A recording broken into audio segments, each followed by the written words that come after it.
जबकि एक के बारे में उन्होंने कहा कि दूसरी सोसाइटी रजिस्टर्ड होने की उनके पास कोई ऑफिशियल जानकारी नहीं है। अगर ऐसी सूचना और साक्ष्य उनको मिलते हैं तो दोषी व्यक्तियों के विरुद्ध कार्रवाई की जाएगी।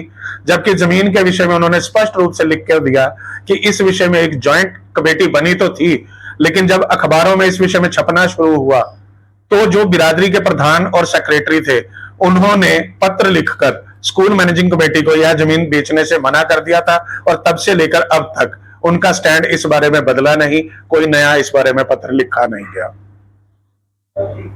ये है कि अगर 6600 गज जो जगह है वो स्कूल की है, और स्कूल की परमिशन हमेशा डायरेक्टोरेट द्वारा दी जाती है।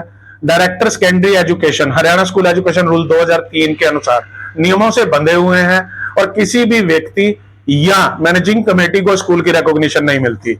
स्कूल की रिकॉग्निशन हमेशा एसोसिएशन को या सोसाइटी को मिला करती है, जो कि SA Jain senior secondary school की वर्तमान सोसाइटी श्री जैन श्वेतांबर मूर्ति पूजक संघ है, जिसमें कि मेरी जानकारी के अनुसार आज की डेट में 514 मेंबर हैं। अगर हम सोसाइटी एक्ट की बात करें, Haryana regulation and registration of society act 2012, तो नियम अनुसार किसी भी इमूवेबल प्रॉपर्टी को बेचने के लिए पहले आम सभा बुलानी होती है, उसमें सहमति लेनी होती है। तो इन 514 आदमियों की कभी भी इस नियम के अनुसार सहमति नहीं ली गई। केवल 2-4 लोग अपने व्यक्तिगत फायदे के लिए इस जमीन को खुर्द-बुर्द करना चाह रहे हैं। अली जी, आप पर आरोप भी है कि पहले आप ये जमीन 10,000 की गज के हिसाब से बेच रहे थे और समाज से कमीशन भी मांगा गया, और लेकिन बाद में यह जमीन जो है कहीं अधिक दामों पर बेची गई। कमीशन की बात तो नहीं है, लेकिन जब ये जमीन बेचने की बात आई थी तो मेरे द्वारा ऑफिशियल ये लेटर दिया गया था कि इसमें पहले डायरेक्टर से परमिशन ली जाए, समाज से परमिशन ली जाए, नियमों का पालन किया जाए, और इस जमीन की एक ओपन ऑक्शन की जाए ताकि संस्था को पैसे मिल सके। मैं जमीन बेचने के विरुद्ध नहीं हूं, मैं जमीन को बेचे जाने के तरीके के विरुद्ध हूं कि केवल 2 या 4 लोग क्यों इस चीज के फायदा उठाएं। वो जिस प्रपोजल की आप बात कर रहे हैं उसमें प्रपोजल आया था 8,000 रुपए गज जगह। 8,000 रुपए गज जगह आज शहर में कहीं भी नहीं मिलती, सेक्टर में तो मिलनी भी दूर की बात है। अगर आप इस बिड को देखें जो कि मैंने शिकायत में लगाई थी, तो इस पर 16,000 रुपए लिखा हुआ था, और ये सिर्फ एक हाथ से लिखी हुई बिड है जिसे खुद कटिंग करके 16,800 रुपए बना दिया गया। आज की डेट में वो जमीन किस रेट पर आगे बयाना की जा रही है ये मुझे कहने की जरूरत नहीं है, आप लोग खुद जाकर देख सकते हैं। अली जी, आप पर 40 लाख के गबन का आरोप भी लगा है। 40 लाख नहीं सर, मैं आपको ठीक करना चाहूंगा, 30 लाख रुपए का। 30 लाख रुपए के उसमें चालान पेश हो चुका है, और चालान में उस 30 लाख में से एक पैसा भी मेरे हिस्से में आना कहीं पे भी दर्ज नहीं हुआ। मेरे को उसमें 22,400 रुपए का आरोपी बनाया गया है हरियाणा स्टाफ सिलेक्शन कमीशन के जो सरकारी पैसे आए थे उसमें, जबकि उसमें भी मेरी खतों की दावत पूरी है। उस बारे में अगर अलग से कोई चर्चा करना चाहिए, मैं सारे कागज यहां इस कॉन्फ्रेंस के बाद देकर उठूंगा, हर एक चीज का जवाब देकर जाऊंगा। उस टाइम में जैन समाज की जो स्कूल है या कई जगह आरोप गलत आरोप लगे, बहुत बदनामी हुई है, तो ऐसा क्या कारण है कि क्या समाज आगे क्यों नहीं आ रहा जो ये काम हो रहे हैं? समाज ऐसा नहीं है कि आगे नहीं आ रहा, यह हो सकता है कि समाज मीडिया में ना आ रहा हो। जब मेरे द्वारा इस चीज की शिकायत की गई तो रजिस्ट्रार ने जो स्कूल को चलाने वाली सोसाइटी है उसको लेटर लिखकर इस बारे में जानकारी मांगी थी। अगर समाज आगे ना आ रहा होता तो यह जानकारी समाज द्वारा रजिस्ट्रार को प्रोवाइड ना करवाई जाती। इसके अंदर जो जमीन बिकी है जी, अगर वो कम दाम पे बिक रही है जी, जैन समाज को ऑब्जेक्शन है जी, तो जैसे आपने प्रेस कॉन्फ्रेंस की है जी, तो जैन मैनेजमेंट कमेटी का कोई बंदा क्यों नहीं आ रहा है? ये तो हम किसी से भी कह सकते हैं कि आप क्यों कर रहे हैं, बाकी क्यों नहीं कर रहे हैं। मैं उन लोगों के बारे में कोई जवाब नहीं दे सकता, मैं अपने बारे में जवाब दे सकता हूँ। कह रहे कि लीगल है, जैसा आपने बताया, पत्र लिख दिया उन्होंने, रजिस्ट्रार को लिख दिया। वो हो सकता है मीडिया ट्रायल ना फेस करना चाहते हो, प्रॉपर इंक्वायरी जहां होनी है वहां तो उन्होंने लेटर लिख दिया। तो आप इस केस की जड़ तक जाएंगे या? बिल्कुल जाएंगे जी, इस केस की जड़ तक जाएंगे। अगर समाज के 514 आदमी मंजूरी देते हैं जो नियम अनुसार है और एक मिनिमम रेट फिक्स करते हैं, उसके अनुसार जमीन बेची जाए तो मुझे कोई एतराज नहीं है। केवल कानूनी रास्ता अख्तियार होना चाहिए, गुपचुप तरीके से काम नहीं होना चाहिए कि 2-4 लोग पर्सनल फायदे के लिए समाज की चीज को खत्म करते हैं। इसमें जैन मैनेजमेंट कमेटी शामिल है या कुछ लोकल लोग भी शामिल है? मेरे पास जो 1 से 92 पेज आए हैं, सोसाइटी री रजिस्टर्ड हुई है जो, ये 1954 की सोसाइटी है। 1984 में नई सोसाइटी बन गई थी श्री जैन श्वेतांबर मूर्ति पूजक संघ, और उसने स्कूल को टेक ओवर कर लिया था बिना बिरादरी की जानकारी के। इसमें सिर्फ 2 या 3 लोगों द्वारा एफिडेविट दिए गए हैं, बाकी जिन 15 लोगों के साइन हैं आप देख सकते हैं कि उनके सिर्फ सीरियल नंबर, नाम, एड्रेस, फोन नंबर के आगे साइन है। हो सकता है कि उन्हें कुछ और कह के साइन करवाए गए हों। ये एक जांच का विषय है, क्या वो 15 लोग इसमें शामिल हैं या नहीं है। लेकिन जिन लोगों ने एफिडेविट दिए हैं, जिन लोगों ने 4 ऑफिस ब्यूरो ने बैलेंस शीटें साइन करके दी हैं, वो लोग निश्चित तौर से इस मामले में आरोपी होने चाहिए। जिन लोगों पर आप आरोप लगा रहे हैं, साजिश कह रहे हैं, कुछ नाम बता सकते हैं? बिल्कुल बता सकता हूं जी। इसमें जो एफिडेविट दिए गए हैं वो जैन स्कूल मैनेजिंग कमेटी के प्रधान श्री हितेश जैन चीकू द्वारा दिए गए हैं, जो कि वार्ड नंबर 16 से एमसीबी रह चुके हैं, और उनको काउंटर साइन किया है सेक्रेटरी श्री नमन जैन सीए द्वारा, जबकि इसके ऊपर मैनेजर श्री हितेश जैन बरड़ और कैशियर श्री अतुल जैन सर्राफ के भी साइन है।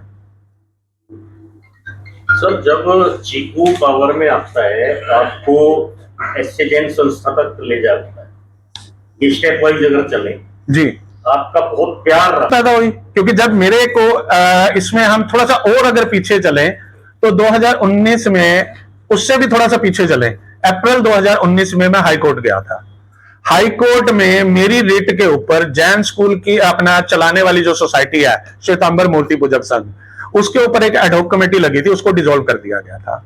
डिसॉल्व कर देने के बाद दोनों ग्रुपों की सहमति से एक साझा सरकार आई थी।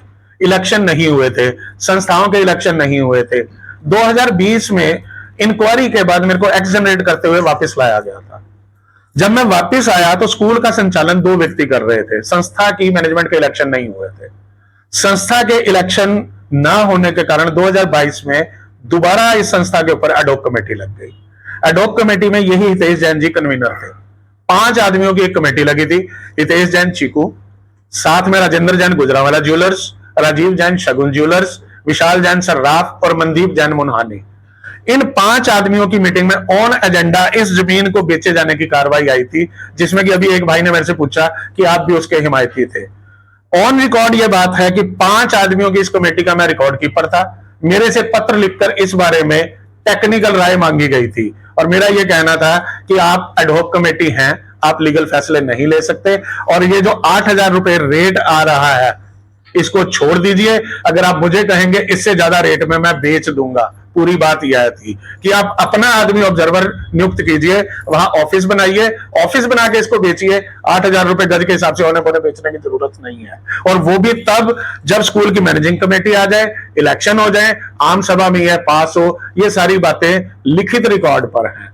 उस सभा में उस पर वोटिंग हुई। वोटिंग होने पर 4 आदमियों ने जमीन को बेचे जाने के विरोध में वोट डाले, जबकि अकेले हितेश जैन ने यह कहा कि जमीन बेची जानी चाहिए। 4-1 से यह प्रस्ताव गिर गया, और साथ ही एडहॉक कमेटी में आपसी खटास के कारण इलेक्शन डिक्लेयर कर दिए गए, जो कि जनवरी में इलेक्शन हुए। नई सोसाइटी चुन के आई, जिसमें हितेश जैन प्रधान आए, और इन 15 के 15 लोगों ने एक मत से यह प्रस्ताव पारित किया कि यह जमीन बेची जानी चाहिए। दोबारा मसौदा मेरे पास आया, मैंने दोबारा ऑब्जेक्शन लगाई। इसमें आम सभा के पास जाना चाहिए। जनरल बॉडी का नियम है 514 आदमी जब आपको परमिशन देंगे आप तब बेच सकते हैं, क्योंकि इसमें एक टेक्निकल अड़चन और थी कि 2017 में इन्हीं हितेश जैन द्वारा ये एक एफिडेविट डायरेक्टर को दिया गया था कि अगले 33 साल तक हम स्कूल की कोई भी इमूवेबल प्रॉपर्टी गैर शिक्षण कार्यों में व्यस्त नहीं करेंगे। मेरे से जब साइन मांगेंगे, मैंने इस बात पे मना कर दिया था, आप तो अंदर जाएंगे, मुझे भी करवाएंगे। इसमें प्रॉपर एक कार्रवाई होनी चाहिए, डायरेक्टर से परमिशन ली जानी चाहिए, आम सभा से परमिशन ली जानी चाहिए, ऑप्शन होनी चाहिए, अखबार में निकलना चाहिए। उसके बाद अगर जो हाईएस्ट बिड आती है उसे बेचा जाना चाहिए। ये मेरी रिकमेंडेशन है। सर, जमीन को चीकू को अगर छोड़ दें जी, तो आपके रहते हुए आपकी अगुवाई में एक अदना सा कर्मचारी भी संस्था को बहुत मोटा गोलमाल कर देता है। सर ये जांच का विषय है। अदना सा कर्मचारी, अदना सा कर्म नहीं, मैं आपकी बात का जवाब दे रहा, पूरा तो सुने। मैं आप ही की बात पूरी कर रहा हूं कि जब मैं 2017 में प्रिंसिपल के तौर पर आया था तो मेरी कुछ ड्यूटीज बनाई गई थी। एक कॉन्ट्रैक्ट चेक आउट हुआ था, मैं क्या क्या करूंगा, मेरी एक निश्चित ड्यूटियां थी। 2018 के अंदर जब सोसाइटी में डिस्प्यूट होने लगे तो मेरी वो सारी ड्यूटियां वापस लेते हुए एक नया लेटर जारी किया गया कि मैं स्कूल के अंदर फाइनेंशियल काम नहीं करूंगा, क्योंकि उसमें रोज साइन होने होते हैं, और मेरे को एडमिनिस्ट्रेटर बनाया गया जैन समाज की बाकी सभी संस्थाओं का भी, कि मैं लीगल मैटर देखा करूंगा और स्कूल में टीचिंग का काम देखा करूंगा।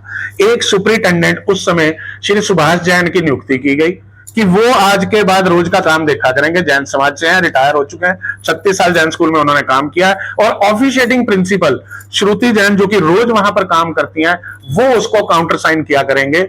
मेरे अख्तियार में फाइनेंशियल मामला नहीं था।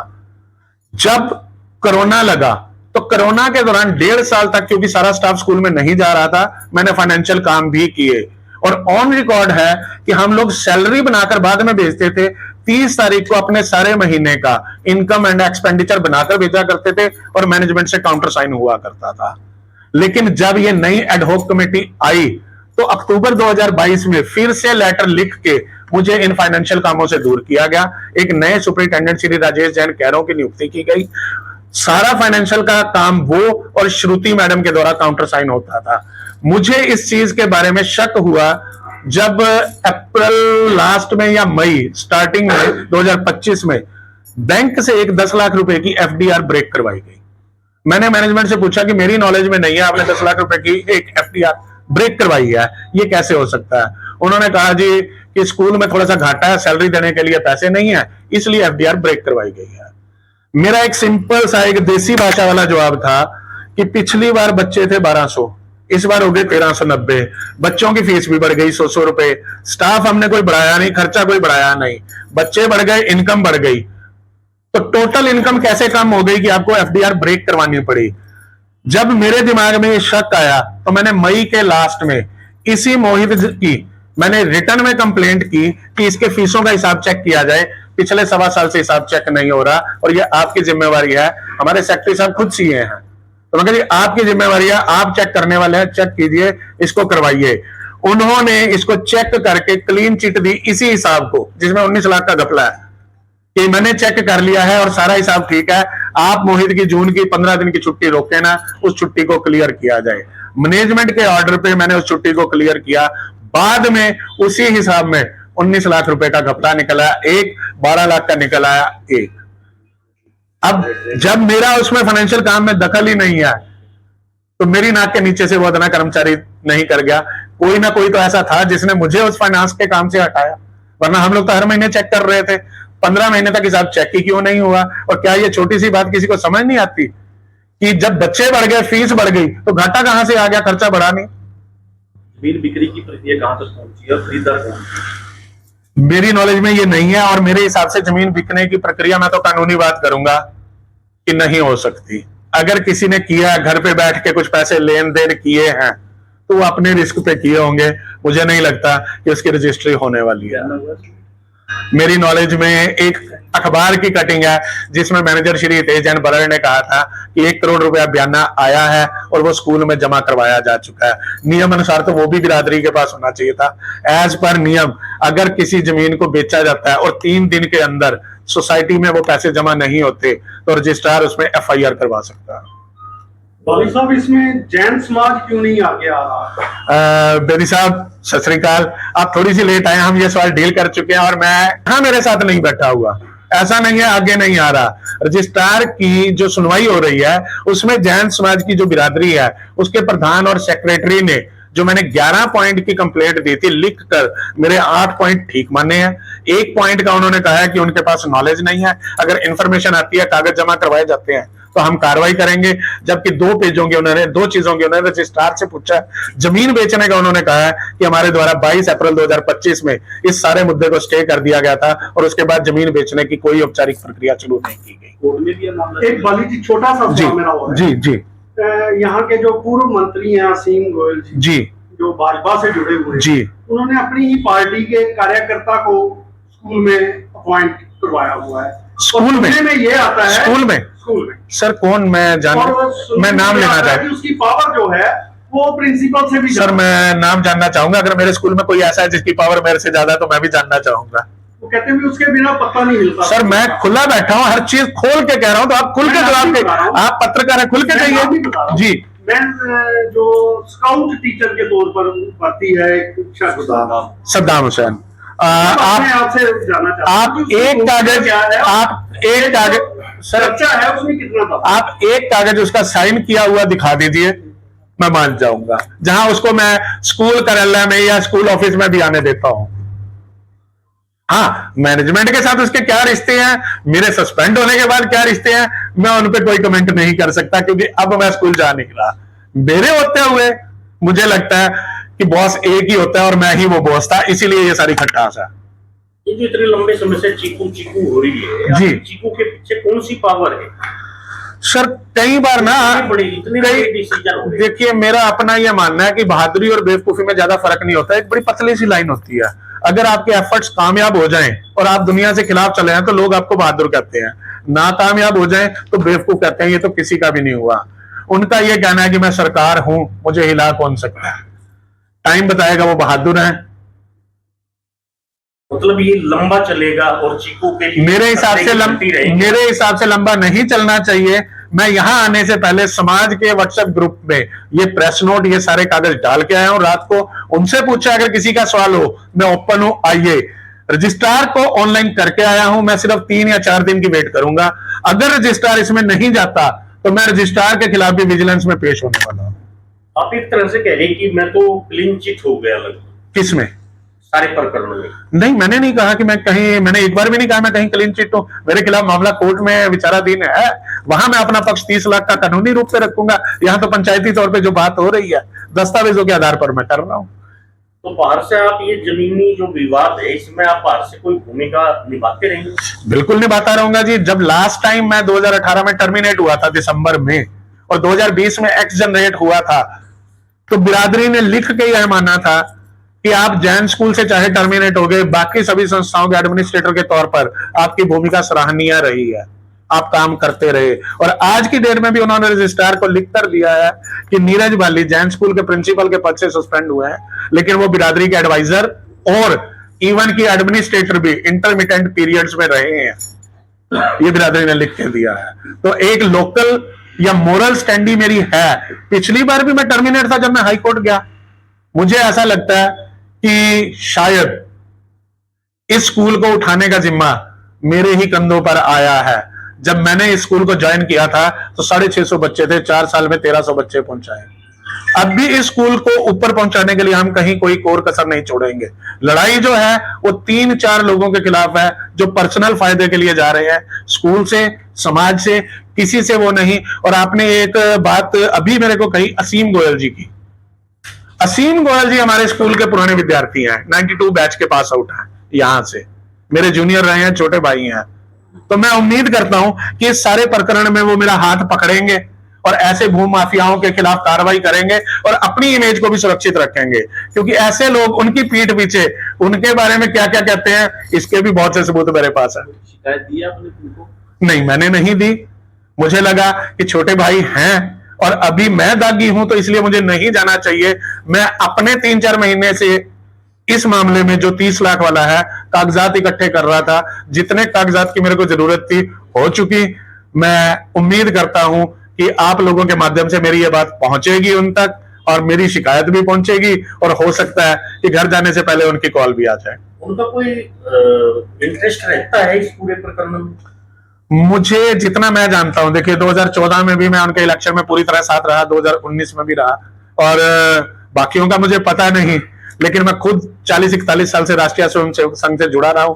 मेरी अपब्रिंगिंग वैसी हुई है, तो मेरा ये मानना है कि वो देखकर बेईमानी को निकलने वाले लोगों में से नहीं है। अगर उन तक बात ना पहुंची हो, तोड़ मरोड़ कर पहुंची हो, तो एक अलग बात है, वरना उनकी अपनी एक छवि है जो मेरे निगाह में क्लियर है। आप उनसे बात क्यों नहीं करते? मेरी पहले भी इतनी बात नहीं होती। मेरी आप सब लोगों से जब भी बात होती है मैं ऐसे ही मिलता हूं कि मैं आप लोगों का पुराना दोस्त हूं, लेकिन शायद कॉल तो आप में से भी किसी को मेरी नहीं आती होगी। भी बताया कि स्कूल की चलाने वाली सोसाइटी श्री जैन श्वेतांबर मूर्ति पूजक संघ का बाय कॉन्ट्रैक्ट में एडवाइजर भी हूं और विभिन्न समय पर मैं उसका एडमिनिस्ट्रेटर भी रहा हूं। तो अपनी सोसाइटी के इंटरेस्ट को सेफ गार्ड करना, जहां से मेरी नौकरी है, घर चल रहा है, मेरा सबसे पहला कर्तव्य है। आज मूल बात क्या है जो आप इस शहर की जनता को मूल बताना बात चाहते हैं? मूल बात दो बातें थी। एक ये 1 से 92 पेज जो दिए गए हैं सोसाइटी रजिस्ट्रेशन करवाने के लिए, जिसमें मोटे तौर पर 4 लोगों के साइन है, ये पूरी तरह से फर्जी है। अगर आप लोग चाहेंगे मैं आपको सारी इसकी पीडीएफ की लिस्ट भी, क्योंकि 92 पेज तो हर एक को फोटोकॉपी करवा कर देना संभव नहीं है, दे दूंगा। आप देखिए सोसाइटी रजिस्ट्रेशन करवाने के लिए आरटीआई में मिले हुए कागज हैं, ये पीकेआर सोसाइटी के कागज फोटोकॉपी करवा के लगाए गए हैं। ये गुलशन जैन जी का एफिडेविट है, यहाँ पर हितेश जैन जी का एफिडेविट होना चाहिए। यानी सीधे सीधे 420 नहीं, 420 नहीं है सर, 420 होता है जमीन रखना। ये 468, 467, 471 है। झूठे दस्तावेज बनाना, उन्हें सच्चा मानकर इस्तेमाल करना, उनसे फायदे लेने। ये 468, 467, 471 का केस है। मामला तो जमीन का भी इसमें है। बिल्कुल जमीन का सर, ये अकेले 420 का मामला नहीं है। 2 आदमियों से ऊपर जब कॉमन क्रिमिनल इंटेंशन हो जाती है 120 भी बन जाती है, जो कि इसमें है, क्योंकि 5 आदमी शामिल हैं कम से कम। 420 है, जमीन हड़पने की कोशिश की गई। 467, 468, 471 है। 5 धाराएं बड़ी क्लियर है, और मैं इसमें सोमवार को एसपी साहब को एप्लीकेशन दूंगा। क्योंकि सिविल केस में जब तक रजिस्ट्रार के पास केस है, हम सिविल कोर्ट बार है, क्रिमिनल में बार नहीं है। एक्ट में कहीं नहीं लिखा हुआ कि क्रिमिनल केस में रजिस्ट्रार के वहां चलते हुए मैं कोई शिकायत नहीं कर सकता। तो मैं मंडे को अपने माननीय एसपी श्री अजीत सिंह शेखावत से भी मिलूंगा और उनको कहूंगा कि इसमें तुरंत एफआईआर, एफिडेविट मैं पहले दे चुका हूं रजिस्ट्रार को, इसमें एक और दूंगा कि आप अपनी आर्थिक अपराध शाखा को इसकी जांच दें, तुरंत एफआईआर करें, और मैं सारे कागज जितने चाहिए होंगे आपको प्रोवाइड करवाऊंगा। पिछली पीसी के बाद तो आप चंद दिनों बाद ही अंदर चले। नहीं, पिछली पीसी के चंद दिनों बाद लीजिए, चंद मिनटों के बाद ही मेरे को भागना पड़ गया था, क्योंकि पुलिस पीछे पड़ गई थी। वो सारा कुछ आरटीआई में ले चुका हूं कि 7 मई को मेरे 6 मई की पीसी थी, 7 मई को मेरे को पकड़ने के लिए हरिद्वार में रेड हुई थी, 8 मई को उत्तराखंड में हुई थी, 9 और 10 को कहीं और हुई थी। लेकिन मजे की बात है, जांच अधिकारी द्वारा शामिल जांच होने का पहला नोटिस मुझे 10 मई को देना एसपी साहब को और कोर्ट को बताया गया है। जब मैंने आरटीआई में लिया कि कितने नोटिस मेरे को इश्यू हुए, उनकी मोड ऑफ सर्विस क्या थी, कितनी बार मैं प्रेजेंट रहा, कितनी बार एब्सेंट रहा, गिरफ्तार होने के बाद ये काम करना था, तो मुझे पता चला कि मुझे टोटल 14 नोटिस मिले हैं, जिनमें से 11 व्हाट्सएप पर ही मैं सीधा सीधा चला गया। लेकिन जांच अधिकारी के 3 जो दस्ती नोटिस है, उनके बारे में मोड ऑफ सर्विस का पता नहीं चल सका, क्लियर था, लेकिन मैं तीनों बार नहीं पहुंचा। जब मैंने कोर्ट में, वही सेशन कोर्ट में कागज लिए, तो मुझे पता चला जांच अधिकारी ने उस पर लिखा हुआ कि वो कागज दस्ती तौर पर देने घर गया था और उत्तरवादी के घर पर ताला लगा हुआ, फरार है, नोटिस दिया नहीं जा चुका। मजे की बात क्या है, 10 मई को पहला नोटिस हुआ, 14 मई को दूसरा हुआ, 28 मई को तीसरा हुआ, तो फरार घोषित तो मैंने 28 मई को होना था, लेकिन मेरे बैंक सीज करने की प्रक्रिया 15 मई को कर दी गई, और 18-19 मई को मेरी आरटीआईओ के जवाब वही जांच अधिकारी यहां डीएसपी के माध्यम से मेरे को दे रहा, जो मैं दस्ती तौर पर दे रहा हूं। तो फरार कहां था मैं? आज जो प्रेस कॉन्फ्रेंस बुलाई गई है, वो एक बड़े ही शहर के महत्वपूर्ण मुद्दे को लेकर बुलाई गई है। आप में से अधिकतर लोग भी और मैं भी, हम लोग जैन स्कूल से पढ़े हैं और जैन स्कूल के पुराने विद्यार्थी हैं। जैन स्कूल की कुछ जमीन रतनगढ़ रोड पर एसपी विजिलेंस के ऑफिस के ठीक साथ पड़ी हुई है, जो कि रकबे में 6600 वर्ग गज के बराबर है। सबको उस जमीन की वैल्यू पता है, क्योंकि सेक्टर 8, 9, 10 के उस पे है, और उस जमीन को कुछ मैनेजमेंट कमेटी के सदस्य खुर्द बुर्द करने की कोशिश में लगे हुए थे, जिसकी मेरे द्वारा पिछली 6 मई 2025 को शिकायत की गई थी। उन्हीं कारणों से वो शिकायत आगे बढ़ नहीं पाई। हालांकि तत्कालीन मेयर महोदया ने उसमें विजिलेंस को भी चिट्ठी लिखी थी, लेकिन वो फिर भी आगे नहीं बढ़ी। अब जब मैंने दोबारा उस विषय में आरटीआई लगानी स्टार्ट की, तो मुझे पता चला कि जो स्कूल को संचालित करने वाली बिरादरी है, श्री जैन श्वेतांबर मूर्ति पूजक संघ, जिसे आप शॉर्ट में इसके बाद श्री संघ कहेंगे, उनके द्वारा स्कूल मैनेजिंग कमेटी को यह जमीन बेचने से रोक का लेटर 22 अप्रैल 2025 को ऑलरेडी जारी हो चुका है कि उन्हें यह जमीन बेचनी नहीं। उसके बावजूद कुछ लोग इसको बेचने की कोशिश में लगे हुए थे। जब मैंने इस मामले की ज्यादा छानबीन की, तो पता चला कि जो स्कूल की मैनेजिंग कमेटी है, उन्होंने बिना बिरादरी के ध्यान में लाए अपनी एक अलग सोसाइटी ही रजिस्ट्रार ऑफिस में ड्राफ्ट कर ली, ये कहते हुए कि जैन स्कूल को हम लोग संचालित कर रहे हैं। इस सोसाइटी का रजिस्ट्रेशन 5 फरवरी 2026 को अभी लगभग 1 महीना पहले हुआ है, और मैंने ये सारे कागज आरटीआई में लिए। 1 से 92 तक ये जो पेज हैं सोसाइटी के, ये सारे मुझे आरटीआई में मिल चुके थे। मैंने सीएम ऑफिस में इस चीज की शिकायत की। उस शिकायत की सुनवाई रजिस्ट्रार सोसाइटीज द्वारा की जा रही है। पिछले शनिवार को इसमें सोसाइटी की तरफ से भी जवाब दिया गया, जिसमें कि उन्होंने जो 2 मुद्दे थे हमारी ओर से उठाए गए,